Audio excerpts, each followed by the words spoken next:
बात हम आपको रहस्य की बता दें।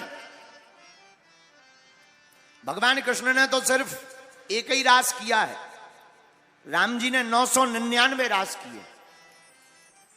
हाँ, 999 रास रचाए राम जी ने। हाँ, तो भगवान कृष्ण तो बेचारे एक ही, लेकिन ये कौन कम है? आप राम जी को कम ना मानना। हम 6 दिन जरूर महिमा गा रहे थे, लेकिन आज हम थोड़ा उल्टा बोलेंगे। राम जी को भी आप कम मत मानना, राम जी भी कम गुरु नहीं है, राम जी गुरु हैं तो भगवान कृष्ण उन्हीं के चेला जैसे हैं तो एक, राम जी भी कम नहीं। राम जी ने तो 999 रास रचाए, बस इतना अंतर है, इनके एक विवाह हुए, भगवान कृष्ण के अनेक हुए, लेकिन अनेक भी रामायण जी के चक्कर में अब है। हाँ हाँ, ये जितने अनेक विवाह 16,108 भगवान कृष्ण के भाई हैं, ये इनकी देन नहीं, रामायण जी की देन है। अच्छा, इसको सिद्ध कैसे करेंगे तो सुनो।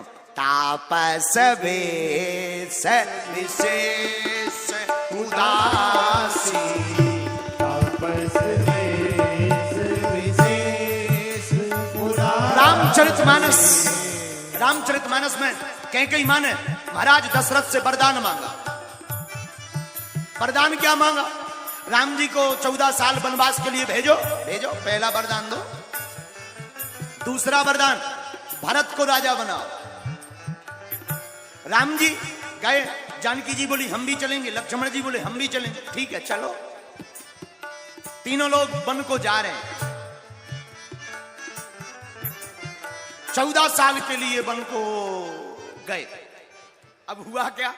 अब देखना भगवान कृष्ण पर कैसी कृपा है राम जी की। वन में गए, चित्रकूट पहुंचे। चित्रकूट रघुनंदन आए। चित्रकूट में राम जी आए। जितने अमलात्मा बिमलात्मा महात्मा थे सब राम जी के पास स्वागत करने आए। हा, प्रभु आए हैं, प्रभु आए हैं, वाह वाह वाह। सब महात्मा स्वागत कर रहे, प्रणाम कर रहे, जय जय कर रहे, स्तुति गा रहे, भगवान आए, भगवान आए। लेकिन 2-3 दिन तो महात्मा आए, फिर सब गायब हो गए। भगवान ने लक्ष्मण जी से पूछा, लक्ष्मण जी महात्मा कहां एब्सेंट हो गए, कहां गायब हो गए, कहां गए? लक्ष्मण जी बोले अभी देख रहे। लक्ष्मण जी गए सो जितने महात्मा थे सब पत्थर ठोक भी लगे। पत्थर, बड़ी बड़ी सिलाएं लें और कीला से पत्थर ठोकें। वापस आए लक्ष्मण जी।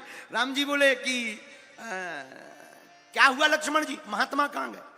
लक्ष्मण जी बोले महात्मा हैं तो वन में, लेकिन बंध में नहीं आ। बोले काहे में? बोले वन में तो हैं, लेकिन सब पत्थर ठोक रहे, मूर्तियां बना रहे। राम जी बोले ये क्या लफड़ा है? बोले लक्ष्मण जी बोले हमें पता नहीं है, आप ही पूछो, चलो। महात्माओं ने अपने अपने आश्रम के बाहर बड़े बड़े पत्थरों की मूर्तियां बनाकर रख ली। छोटे छोटे गोल मटोल पत्थर रख लिए, सफेद, बड़े, लंबे, मोटे, पतले। राम जी महात्माओं के पास पहुंचे। बोले महात्माओं ये पत्थरों का काम क्या है? महात्मा बोले सरकार आप ठीक आए वन में। बोले क्यों? बोले एक कृपा। बोले क्या कृपा? महात्मा बोले महाराज हमने सुनी कि आप जिस पत्थर के ऊपर अपना पैर रख देते हो वो नारी बन जाता है, लुगाई बन जा। राम जी हंस के बोले मतलब क्या कहना चाह रहे? बोले महाराज हमने देखो कि आपके संगे भी हैं, जानकी माता जी आपके साथ में भी हैं। हम बेचारे महात्मा जंगल में रहते हैं, अपने हाथन रोटी बनाने पड़ती है, फिर भजन करना पड़ता है, तो हम सोच रहे कि हमारी भी घरवाई आ जाए, कम से कम रोटी बनाने वाली तो हो जाएगी, रोटी बनाएगी, हम बढ़िया जो है भजन करेंगे। राम जी जानकी जी की तरफ देख के बोले जय हो देवी जी, न तुम बनाउती न जे बैरागी महात्मा गृहस्थी बनवे की बात सोचते। अब कोई बात नहीं, राम जी ने समझाया ऐसा नहीं है, बड़ा दुख होता है, गृहस्थ में बड़े झंझट हैं, आप ना पढ़ो। महात्मा मान गए, लेकिन पूर्णतया नहीं माने। तो लोगों का मानना है कि जानकी जी का हरण रावण ने किया, हमारा मानना है कि राम जी ने ही जानकी जी का हरण जानबूझकर कराया। जब रावण ने जानकी जी का हरण कर लिया, राम जी ने करवा दिया, तब राम जी जानकी जी के वियोग में रो रहे। एहा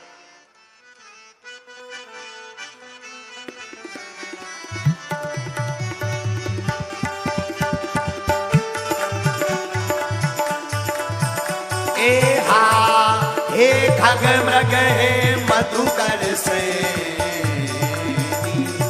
तुम देखी सीता मृग ने। एहा हे खग मृग हे मधुकर से तुम देखी सीता मृग ने। एहा श्री राम जय राम जय जय राम।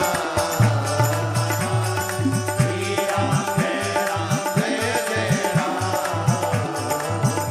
ओ श्री राम जय राम जय जय राम।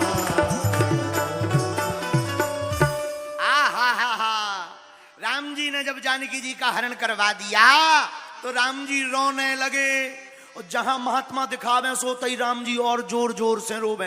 हे सीते, पेड़ से लिपट जाएं, जानवरों को, हिरणों को देखकर पूछें तुमने देखी जानकी जी, रोवे। महात्मा बोले भगवान की बड़ी कृपा के हम आओ ठीक नहीं ब्याह भाव। तो दूसरे महात्मा बोले मतलब, अरे बोले भगवान ने ठीक नहीं नारी बनाई, अगर नारी बनाई होती हो घर में लुगाई होती तो जैसे भगवान रो रहे अपन को और रोना पड़ता। मन में तो और राक्षस आते ही रहते, पता नहीं कौन हरण करके ले जाए। बे हैं भगवान रो रहे लुगाई के चक्कर में। जब भगवान रो रहे तो हम लोगों को तो रोना ही पड़ता। और भगवान भी बड़े अद्भुत हैं। राम जी भी महात्माओं को देख करके जहां महात्मा दिखावे, जहां महात्माओं के आश्रम हते, ऊ तरफ महाराज भगवान मुंह करके और जोर से रोवे सीते। महात्माओं को लगे हे भगवान, ऐसवा रोने पड़ा। सब महात्मा बोले प्रभु बड़ी कृपा हमाओ ब्याह ठीक नहीं करवाओ। लेकिन आगे चले तो कुछ और महात्मा आए, प्रभु हम आपके रूप को देख करके मोहित हो गए। आहा, धन्य है आपका रूप और आपकी सुंदरता। सरकार हम आपके रूप को देखकर मोहित हो गए, आप हमको स्वीकार करो। आहा, मिथिला में भी कुछ मिथिला की रानियां मिली जो भगवान के रूप को देखकर मोहित हुई, और वो कहने लगी सरकार हमें भी स्वीकार करो। राम जी बोले देवी अभी तो हम राम अवतार में हैं, इसलिए एक पत्नी व्रतधारी रहेंगे, लेकिन द्वापर में कृष्ण अवतार लेकर आएंगे तब अनेक पत्नी व्रत धारण कर लेंगे।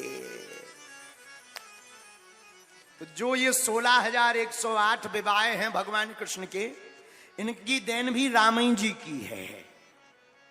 इसमें भगवान कृष्ण की कोई गलती नहीं है। न राम जी ऐसा वचन देते, न भगवान कृष्ण को ऐसा करना पड़ता। इसलिए रोज तो हम बुराई करते रहे भगवान कृष्ण की, लेकिन आज महिमा गा रहे कि जितनी भी भगवान कृष्ण के साथ बीती है वो सब राम जी के कारण बीती है। ये सब रघुनाथ जी ही सब कुछ है। और अंत में हम यही कहेंगे राम कृष्ण दो एक हैं, अंतर नहीं निमेष।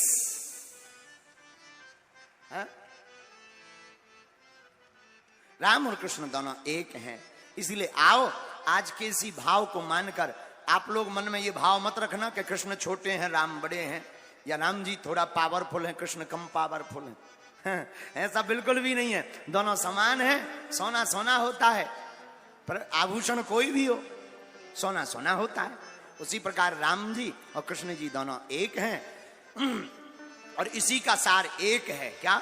अरे कुछ भी बढ़ाना इस दुनिया में भैया, कुछ भी बढ़ाना इस दुनिया में, सोना चांदी दाम, सोना चांदी दाम।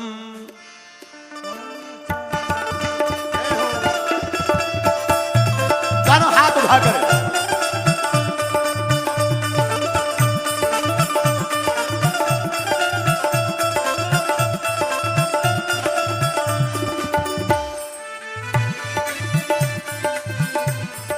कुछ भी बढ़ाना इस दुनिया में, सोना चांदी दाम हो भैया।